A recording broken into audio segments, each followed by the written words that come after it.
it's your host Davey here, and as you saw from the title of this video and the thumbnail, I am going to be doing a Little Einstein's Iceberg Explain video. Why? Because I was born on October 11th, 2007, and Little Einstein's was one of the first shows I've ever watched when I was very, very little, with a few episodes of that show airing on October of 2005 of that same year, just 2 years before I was born. So when you really think about it, the stars all align between the month of October, me, and Little Einstein's. So either way, let's get into it. This is me explaining the Little Einstein's Iceberg.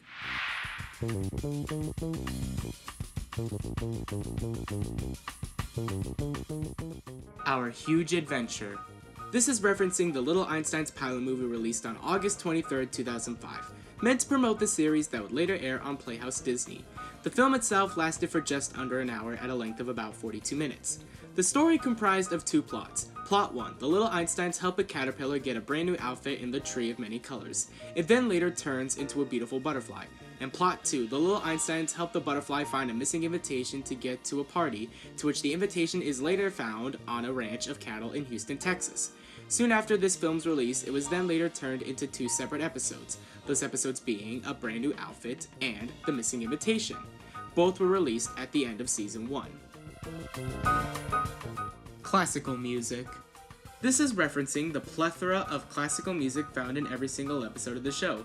Many of these music pieces, such as 1812 Overture, William Tell Overture, Carmen, and In the Hall of the Mountain King, just to name a few, would often be played twice. The only musical pieces that would only be played in just singular episodes are Violin Concerto in E minor in the episode Flight of the Instrument Fairies, and the Firebird Suite in the series finale episode Rocket's Firebird Rescue. Curtain Call. This is referencing the segment at the end of each episode that basically features the cast of Little Einsteins coming out to their little makeshift stage to basically congratulate themselves and the audience, as well as the art and music for each episode. But in Season 2, this kind of ceremony is instead changed into a full-on musical number, and oh my god, it is so catchy. Sorry that I can't play it for the risk of this video being taken down, since you know Disney's a very greedy company nowadays, but when you have the chance, you should definitely listen to it because, oh my god, it is so catchy and so memorable. I just can't get enough of it. Holiday specials. This is referencing the two holiday specials, A Little Einstein's Halloween and A Christmas Wish, that aired on Playhouse Disney on October 29th and December 12th, 2005 respectively. Now for a brief summary of the two, starting with A Little Einstein's Halloween. In this Halloween special, the Little Einsteins are going all around the world trick-or-treating for candy so that they can get ready for their big costume party. But a bunch of, in quotations, ghosts chase them all around the world, but it turns out these ghosts were just a bunch of musical instruments. The places that they went to get all of those treats are a random medieval castle, Buckingham Palace, Neuschwanstein Castle, and the Palace of Versailles. And for the Christmas wish, Leo, Annie, June, and Quincy all read a book on how a little boy wished for a turtle on a wish box, but the first time he wished for it, he didn't get it, but his mom told him that he has to wish really hard in order to get it, so he closed his eyes and sang a little song, and eventually he got his wish, that being a turtle. And then all the little Einsteins get wish boxes, including Rocket, but Annie never got hers because her fell out of Santa's sleigh. So it is up to the Little Einsteins to go on a great adventure to Mount Everest in Nepal and get Annie's wish box back so that she can wish for anything that she wants in the whole wide world. Little Einstein's theme song. This is obviously referencing the Little Einstein's theme song that would play at the beginning of every single episode of the show. And in my opinion, it's one of the best theme songs, quite possibly, in television history. Like, seriously, no matter if you love this show or you hate its guts, you cannot deny that this song absolutely slaps. Like, you listen to it once and it instantly puts you in a good mood. I just can't recommend it enough. It's got great music, the visuals are incredible, the singing is on point, and it's just so catchy. And yeah, I just can't recommend it enough. Silly surprises. This is referencing the variety of gags that happen at the end of each episode after Leo waves goodbye to the audience and says, "See you on the next mission," and then one of the main side characters from the episode would appear as a kind of final goodbye from the first season. But in the second season, one of the main characters would have the chance to pull off a random gag, whether it be June catching something randomly out of the sky, Annie raising her voice to reveal what's behind the curtain, Quincy blowing his tuba out to reveal something silly, Leo conducting a music box, or Rocket pulling a string. Solo mission episodes. This is referencing the 2 solo mission episodes, Annie's solo mission released on November 14th, 2005, and Quincy and the Magic Instruments released on January 13th, 2007. And now for a brief summary of the 2, starting with Annie's solo mission. In this episode, Annie's big brother Leo teaches her all the tidbits and tricks on how to control and fly Rocket, whether it be flying up and down, squeezing in a tight area, or going around and around in circles. Then Leo, June, and Quincy are all outside blowing bubbles, but then they decide to blow one bubble too big and end up being trapped inside it and flying away. So now it is all up to Annie to save her friends from flying away and away and away. Now for Quincy and the Magic Instruments. In this episode, we see Quincy playing a French horn, then suddenly he hears music coming from his closet in a box. Then suddenly the box opens up to reveal magic instruments. Those magic instruments being a flute, a trumpet, a harp, and triangle. Then suddenly he gets an email message video on his computer stating that Leo, June, Rocket, and Annie are all stuck at the bottom of the Arabian Sea because Rocket's anchors got tangled up in a rock, and now they're permanently stuck and can't blast off. So it is up to Quincy and the Magic Instruments to go to the Arabian Sea and save his friends. Themed toys. This is referencing to the plethora of themed toys based off the Little Einsteins. Some of these include, but not limited to, Classical Friends dollies, figurines, video games, a viewfinder, and the most famous, Pat Pat Rocket. And that wraps up layer number 1. Now let's move on to layer 2.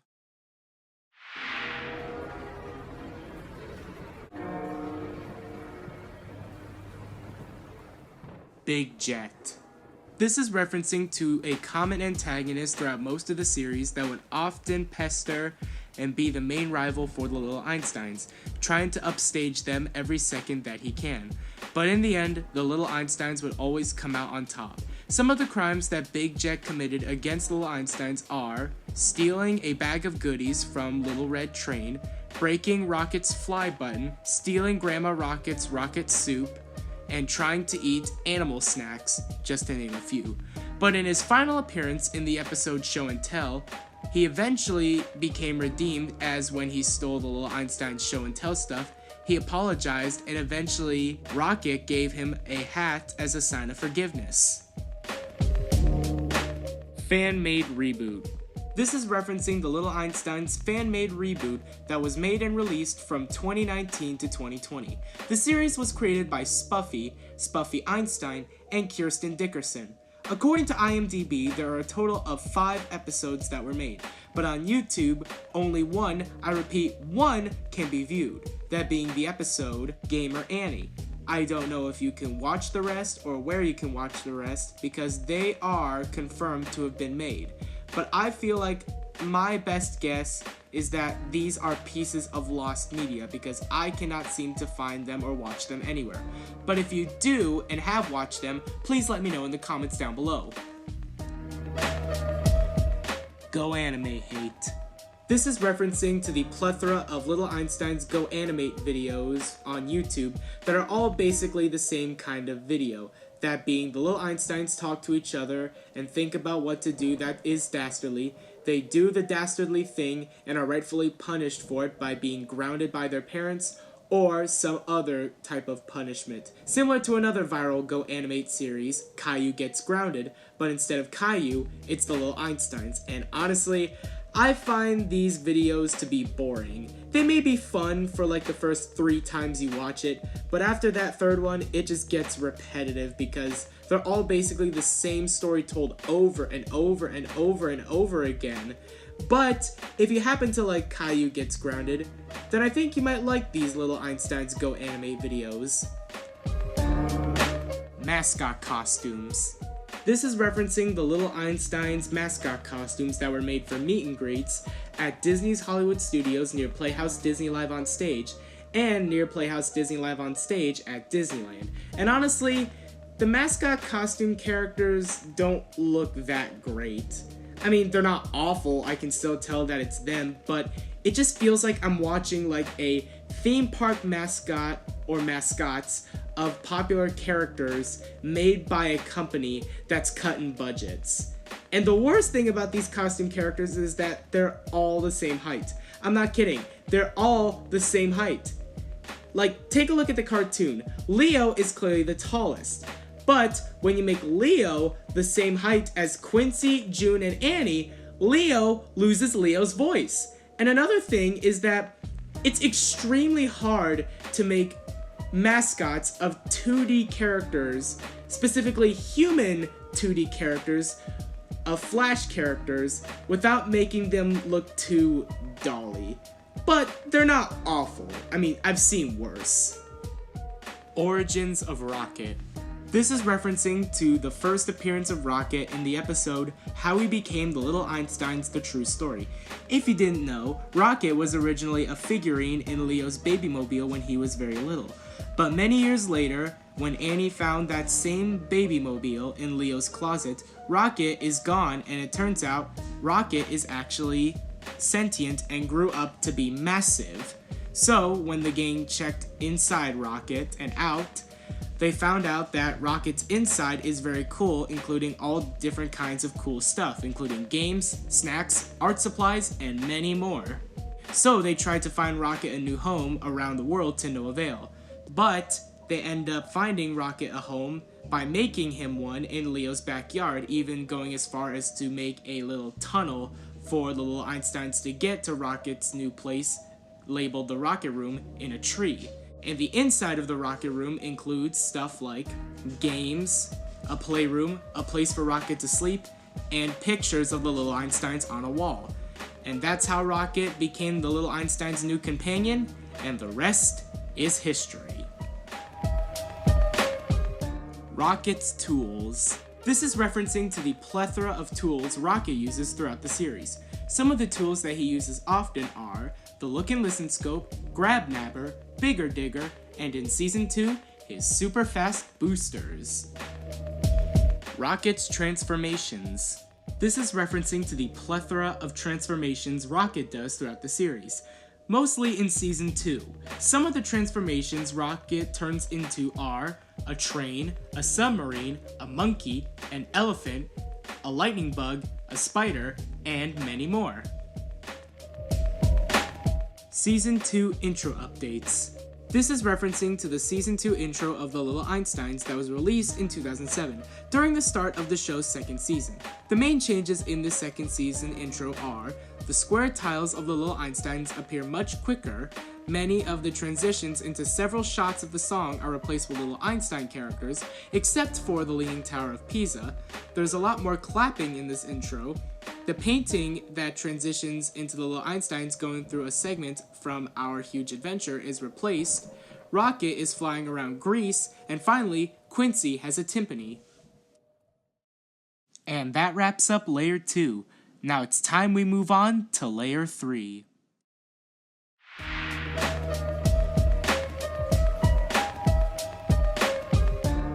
'15th Anniversary Celebration.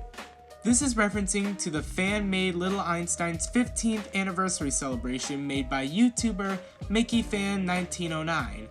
The celebration is basically the Little Einsteins lip-syncing to the song Sing by Gary Barlow and the Commonwealth Band of England to a crowd of several different IPs, and honestly, I think this is pretty good and pretty heartwarming. Like, who would have think that a show that, for the most part was a pretty cheesy time capsule of the mid-2000s, could have such a fan base that 15 years later after it was first released, it would get a huge special made in its honor by a pretty popular YouTuber. What a treat to behold. Leo-June ship. This is referencing to the shipping of the characters Leo and June, and honestly, I don't really see these two as a couple. I mean, sure, there are plenty of moments where they do share off glances at each other and flirt on occasion in subtle ways, especially in a few moments where they stare at each other's private parts. Yeah.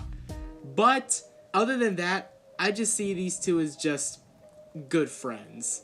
And that is the keyword right there. Friends. No subplot, no romance, no love story, no love triangle, just friends. Little Einstein cereal. This is of course referencing to the Little Einstein cereal released back in 2007.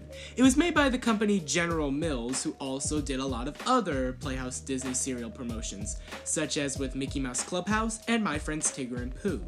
But I'm pretty sure the cereal was taken off the shelves as soon as the show ended its run on Playhouse Disney in the early 2010s, when the show's popularity continued to fade. And sadly, I don't think I'll ever have the chance to eat them because this cereal is basically as old as me, and I'm pretty sure if I did try to eat it, it would most likely taste like feet. Playhouse Disney Flash Games. This is referencing to the plethora of Little Einstein's Flash games, mainly on the Playhouse Disney website that later turned into the Disney Junior website, that all lasted from 2006 all the way until the late 2010s. Some of these games included Leo and the Musical Families and Orchestra Ocean Treasure Hunt, just to name a few. I've had fond memories playing these games when I was very little, but were all very easy. But they had unique presentation and were all very fun and mesmerizing to play. But sadly, you can no longer play them and they're likely pretty much gone forever, mainly due to these games using obsolete technology, likely to them using an Adobe Flash player, which was discontinued around the late 2010s and early 2020s. But thankfully, many YouTubers throughout the years have uploaded Let's Plays and archives of many of these Little Einstein's Flash games, so thankfully, they are lost but not forgotten. Little Einstein's V-Smile game. This is referencing to the Little Einstein's V-Smile game released back in 2009. Before I talk about this game, let me go over briefly what the V-Smile is. The V-Smile is a video game console that was released back in 2004 and discontinued in 2010, mainly aimed to kids aged 3 to 9 and focusing on a lot of educational games, including the Little Einsteins. So let's go over what this game's plot is about. The plot of this game is very similar to the episode Glass Slipper June, in which June goes to Vienna in order to try on the glass slipper. The gameplay for many of these segments are a spot the thing they're supposed to look for stage, a Parappa the Rapper style stage where you tap the buttons in the correct time to the beat of the music, but instead you push one button, 2 sections where you move the joystick to move Rocket left to right and then up and down, then choose the correct path, another button masher, but instead of using the buttons, you instead move the joystick from up to down, and then finally, you control June to help her dance by finding the correct tile square that's lit up, and then you go to it, rinse and repeat, and that's it. That's literally the entire game, and it's as seamless as it could be. Annie's Season 2 outfit. This is of course referencing to the different outfit that Annie wore throughout Season 2. If you didn't know, her original outfit in Season 1 originally was blue and green with pink shoes, but in Season 2 her outfit is instead modified to be pink and gray with blue shoes, but at least her pink bows around her pigtails stay the same. GBA game. This is of course referencing to the Little Einstein's Game Boy Advance game released back in 2006, and oh boy, this game would have bored me to death even as a 5-year-old. Really, there's just barely anything to do here. It's all about just meandering through the same 2 levels over and over and over again, depending on which painting you pick, and you can only do one of 5 different things from the show.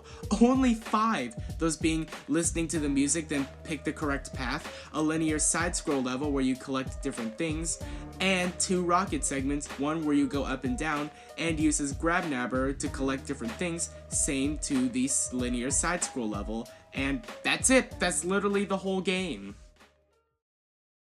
And that wraps up Layer 3. Now, let's move on to Layer 4.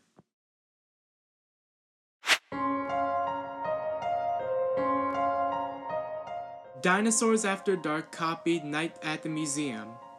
This is referencing the Little Einstein's book Dinosaurs After Dark, released back in 2009. For a brief little summary, the Little Einsteins were at the museum a little too long and don't realize it's closing time, and the Little Einsteins are trapped inside. And suddenly, the dinosaurs come out of their display cases to play a little game of hide and seek, and it is now up to the Little Einsteins to get them back in their display cases before the museum opens the next morning. So yeah, not very harmful, but this book created some controversy because many people thought that the overall story was plagiarized in the 2006 Ben Stiller movie Night at the Museum. For a brief little summary, Night at the Museum is about a young man named Larry Daly, played by Ben Stiller, who is a divorced man who is bouncing in between jobs to make ends meet. He eventually gets a job as a security guard at the Museum of Natural History in New York City. On his first night, he discovers that when the sun sets, many of the museum's props come to life, including a Tyrannosaurus Rex named Rexy and a playful and mischievous monkey named Dexter. But behind the scenes, three fellow security guards named Cecil, played by Dick Van Dyke, Gus, played by Mickey Rooney, and Reginald, played by Bill Cobbs, want to steal the museum's ancient Egyptian artifact because that's what causes many of the museum's props to come to life every night. So it is up to Ben Stiller and many of the museum's props to stop these crooked thieves. So yeah, I can see why many people would believe that this book is a direct ripoff of Night at the Museum, but even though they have very similar concepts, they're still wildly different stories because Night at the Museum is more of a comedy about Larry Daly and his life, whereas on the other hand, Dinosaurs After Dark is more about the Little Einsteins on one of their usual adventures. So yeah, are these two direct ripoffs? In my opinion, no. But what do you think? Honey, I Shrunk the Kids inspired episode. This is referencing to the 21st episode of the Little Einsteins' first season, The Incredible Shrinking Adventure. For a brief little summary, the Little Einsteins end up finding a very interesting contraption. It turns out that whenever the contraption plays loud music, it can make things bigger, but whenever it plays soft music, it can make things smaller. So the Little Einsteins, being at the wrong place at the wrong time, end up being shrunk down by the contraption, and it ends up going all short circuit and ends up drifting away. So it is up to the Little Einsteins to restore the contraption so that they can be back to their regular sizes. We're on our way missing from season 2. This is referencing to a song that appeared exclusively in the first season. The song is basically the Little Einsteins heading down a tree to the rocket room to head to rocket so that they can start their mission. The song is featured in the episodes Ring Around the Planet, I Love to Conduct, The Birthday Balloons, Dragon Kite, and How We Became the Little Einsteins, The True Story, as an extended version that was sung by a woman. 5 Nights at Little Einstein's. First of all, I can't really find any substantial evidence that this is actually a real thing or a real game or a real anything, so I'm just gonna say that this is referencing to just a couple of fan art made by a few dedicated fans that combine the 4 Little Einsteins with the 4 main Five Nights at Freddy's characters. That being, Leo is Freddy, Annie is Chica, Quincy is Foxy, and June is Bonnie. Melody the Music Pet. This is referencing the character of Melody, who is established as Leo's pet in the Season 2 episode Melody the Music Pet, but never made another appearance again until episode 29 of Season 2, Melody and Me, where it's her birthday and Leo gives her a ride on a hot air balloon, but the hot air balloon ends up drifting away, and it is up to the Little Einsteins to save her. And that wraps up Layer 4. Now let's move on to Layer 5.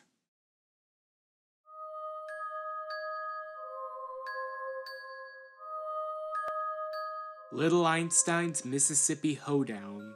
This is referencing to this single piece of concept art that was made back in 2004, a year after the Little Einstein's pilot was made. As you can see in this single piece of concept art, it's basically the Little Einsteins playing several different jug band instruments, with Quincy playing a bass string, Annie playing a banjo, June playing a fiddle, and Leo playing an empty jug. By the way, if you didn't know, both Leo and June's character designs both look very similar to the final version, whereas Quincy and Annie's character designs both look very similar to the pilot. I don't know why. Little Einstein's episode errors. So first of all, I will not be talking about all of the errors in the Little Einsteins, because if I did, this video would be way too long. So I'm just gonna go over 5 errors in the Little Einsteins. So, here we go. Number 5. In the episode How We Became the Little Einsteins: The True Story, in the scene where Rocket was using his grab nabbers to build the foundation of his home, his antenna that usually lightens up and twitches around when he usually speaks is just gone. Number 4. In the episode Pirate's Treasure, during the scene where the gang found out what happened to Big Jet after they bounced over the islands, June's pirate bandana mysteriously vanished. Number 3. In the episode Annie and the Little Toy Airplane, after the curtains open, the team are in San Francisco while Rocket's antenna is once again mysteriously gone. Number 2. In the episode The Great Sky Race Rematch, after Leo says the name of the composer that wrote William Tell Overture, Annie and Quincy mysteriously swapped places. Because if you didn't know, Annie was the one that introduced the name of the episode, and Quincy was the one to introduce the music piece. But instead, Quincy is in the curtain, and Annie is on the right side. And number 1. In the episode The Song of the Unicorn, after the scene in which the Little Einsteins sing the special unicorn song, Rocket's inside light lights up blue, but his xylophone voice doesn't speak at all. It's completely mute. Rocket's Firebird Rescue promo events. This is referencing 2 separate promo events that are about promoting the series finale episode, Rocket's Firebird Rescue. One that aired on Playhouse Disney in late 2009, and one that was featured on several different Disney DVDs in late 2007. The 2009 one is less than 10 seconds long and is basically a lady saying this is the most cinematic of all the Little Einsteins episodes to date, and she does state her case pretty well. And the 2007 version lasts for just under a minute and is roughly the same as the Playhouse Disney version, but instead it's narrated by a man, and he does a better job of explaining what the adventure is and hypes it up pretty well. Grandma Rocket. This is referencing the character of Grandma Rocket, who made her first and only appearance in the episode Little Red Rocket Hood, in which the Little Einsteins go on a lengthy journey to get Grandma Rocket, who is sick, a big pot of rocket soup that is claimed to be healthy and delicious, but really looks more like a big large pot of Pepto-Bismol. Grandma Rocket herself looks very identical to her grandson, except that she's the color purple, wears a top knot, wears glasses with gold chains, and lives in a cottage in the forest. Plus her voice is a bit different to her grandson. Instead of being a xylophone or marimba, instead it's a sort of metallic instrument, most likely either a handpan or a kalimba. Little Einstein's bedrooms. This is referencing to Leo, Annie, and Quincy's bedrooms. Leo's bedroom is featured in the episode How We Became the Little Einsteins: The True Story. Annie's bedroom is featured in the episode Brothers and Sisters to the Rescue, and Quincy's bedroom is featured in the episode Quincy and the Magic Instruments, as well as a brief appearance in the episode Treasure Behind the Little Red Door, though we sadly don't get to see June's bedroom, unfortunately. Leo's bedroom features posters, a model airplane hanging from the ceiling, statues, an alarm clock, as well as a bookcase. Annie's room is roughly the same as her brother's, except she has a lot more stuffed animals, plus a skateboard and a top hat. And as we come to Quincy's room, we see it is completely different. He has one poster that's just a basketball hoop and clouds, has more sports toys, dinosaurs, a NASA space shuttle lamp, and a computer. Outdated Pluto. This is referencing to the dwarf planet Pluto from the episode Galactic Goodnight, when it was the last planet the gang had to find in order to get Rocket to fall asleep, by counting all the planets. So, for a little bit of background knowledge, the episode Galactic Goodnight was released back on August 14, 2006, which Pluto was still considered a planet at the time, up until 10 days later on August 24, 2006, when Pluto was no longer an official planet. But this hasn't stopped one little state of Arizona for passing a law a few months ago on April 2024 by declaring Pluto their official state planet. So, is Pluto really a planet or not? Who knows? And that wraps up layer 5. Now let's move on to the second to last layer, layer 6.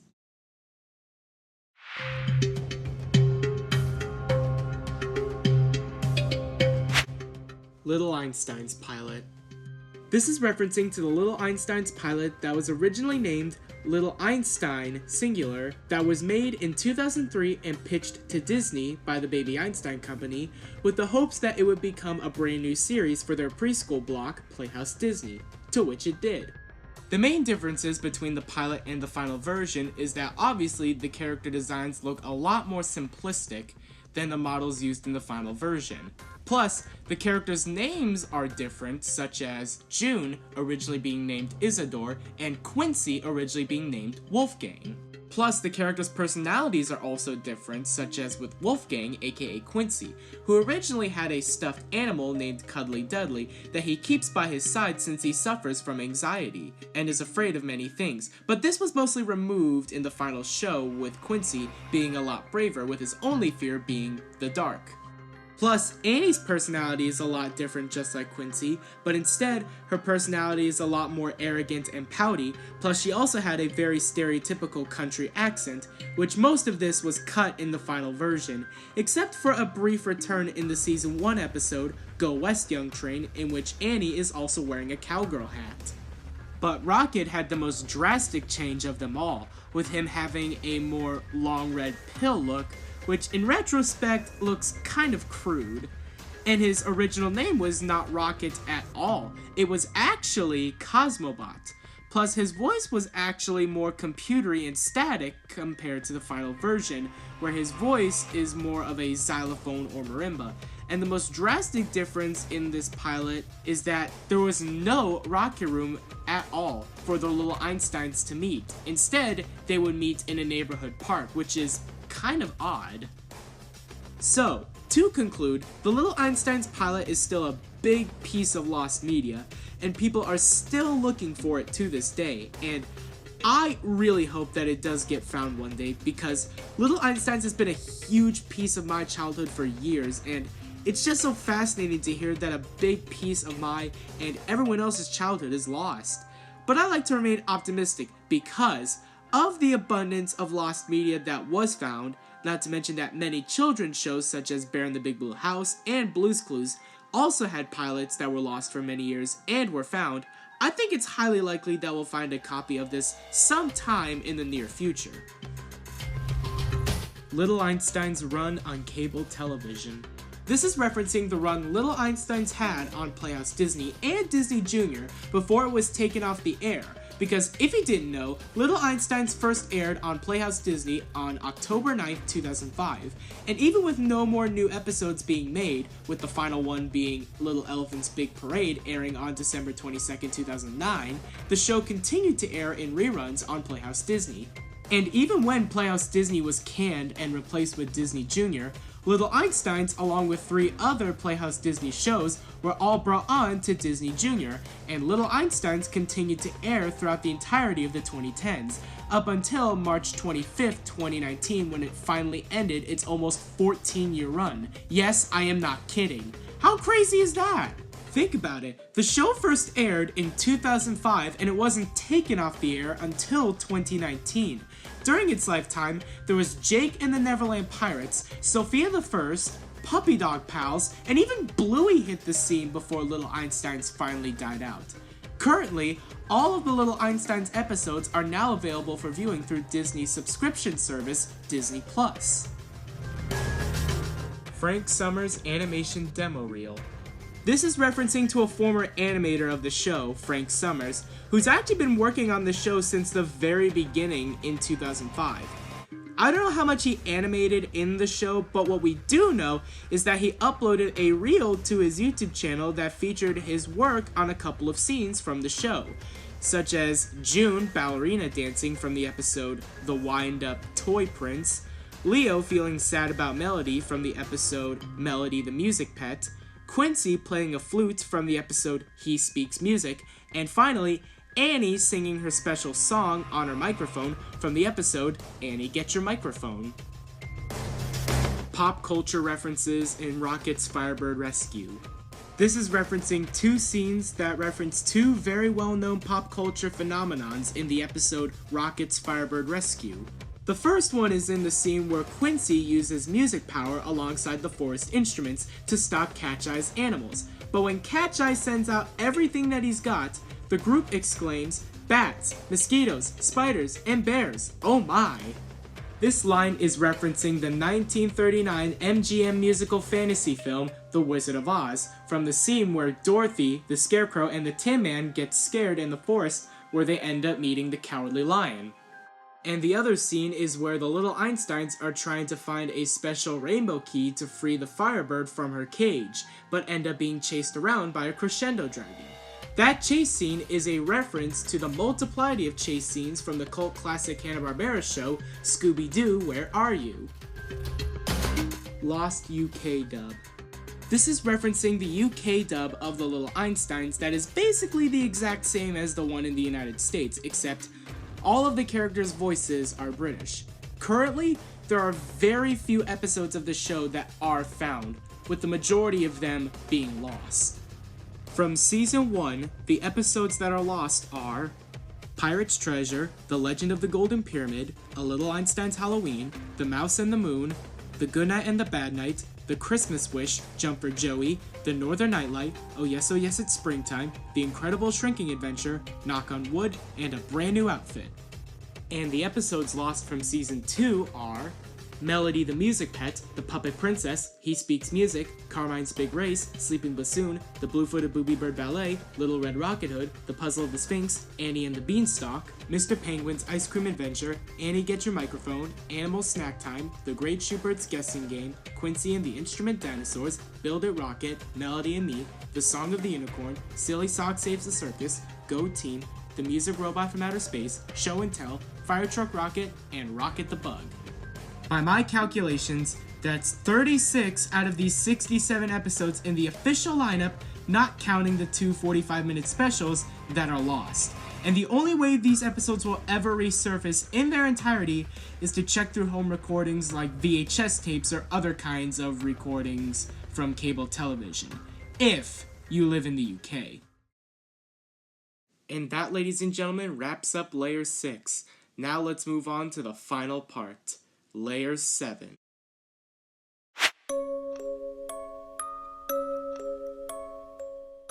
The Parents Theory.